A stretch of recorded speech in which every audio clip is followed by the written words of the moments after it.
imbere yuko mbandanya amajambo menshi, reka tumanze twumvirize ivyo Kigingi yaraye avugiye kuri stage, ukuntu yaraye asuzuguye Simbizi wa Semavumba kuri stage. Yavuse mu myaka ya higeje araje aragiye aravuga amahistoire ngo azokugara Kigingi sama nagiye nombwirane ahani umviriza muramubona sindamutinya n'umwana muto cyane kandi n'umupeti frere wane sindamwanka ariko nashaka kumwereka ikintu ndabasabye mwikomera amashi sana. Umbira ati peti iyi ni famiye ahanihe we peti kuwa na respect nakuzidi miaka nakuzidi kuko peti mukichwa. Nizere ko mwumvise amajambo Kigingi yaraye avugiye kuri stage mu giteramo citiriwe Kigingi Summer Comedy. Guys, novuga yuko Simbizi wa Semavumba yaraye asuzuguriwe mu giteramo ciswe Kigingi Summer Comedy. Yariswe amazina menshi cyane, yamubwiye ati ndagusumba muri byose, ati uracyari umwana mu mutwe, ati uko peti mu kichwa. Guys, ayo majambo bariko bayabwira Simbizi wa Semavumba, bashatse kumwereka yuko bitokunda ko hagarika igiteramo, bitokunda ko igiteramo ciswe Summer Comedy, Kigingi Summer Comedy ko kico kigira gihagarikwa.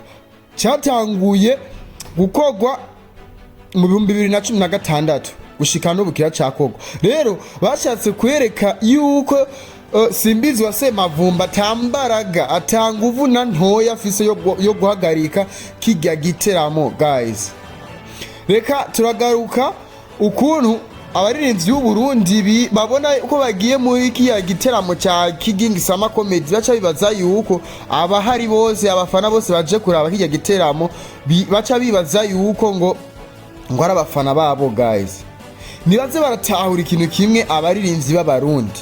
Muri kijya giteramo hariyo abantu barenga 8,000, harimo VIP ndetse na simple. Rero hari ukuntu Satbi acinjira kuri stage araririmba acagere berekana kamera y'abafana, acayibaza yuko bajya abafana bose arabiwiwe ku giti ciwiwe. None kubera kadate adategura ibiteramo vyiwiwe, kubera ko vyoca bihomba. Kandi gutahura ikintu kimwe, Kigingi Summer Comedy ni brand yabaye kuva kera. Nico gituma abantu batoreka kugenda kucitabirira kiya giteramo. Ni brand, kandi haje niba bagiye kuraba Satbi, niba bagiye kuraba Kiriku, niba bagiye kuraba Kigingi, ahubwo nukubera brand. Kiya giteramo cyakoze brand kuva kera. Abantu bagiye kuvuga ati reka tugende kwiryohera kubera ko ibintu biri serious, biba rimwe mu mwaka. Ntabwo bagiye kuraba bajya baririmbyi nta na gato. Guys, abaririmbyi b'abantu bimaze baratahura ikintu kimwe, abafana bagiye hajya niba bagiye kubaraba, bagiye kuraba organisation yama itegurwa buri mwaka. Abaririmbyi b'abarundi bose nka bose bari kuri stage barabikoze, berekanye abafana. Kiriku yarerekanye abafana, Satbi yerekana abafana, acayibaza ngo nabi wiwe. None abafana barenga 8,000 bari muri kijya giteramo, wombwira ko araba Satbi, wombwira ko araba Kiriku, wombwira ko araba Kigingi. Baje kubera ko bitegurwa buri rimwe mu mwaka. None Satbi yarateguye kwa makasi, mwabonye haje abantu bangana gute? Bake cyane. Kiriku arategura ibiteramo, haza abantu bangana gute? Bake cyane, imparugwa.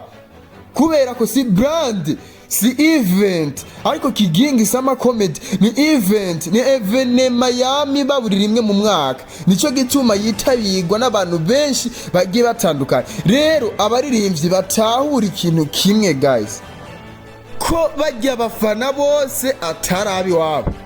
Guys, barakwiye kwisubirako bagahindura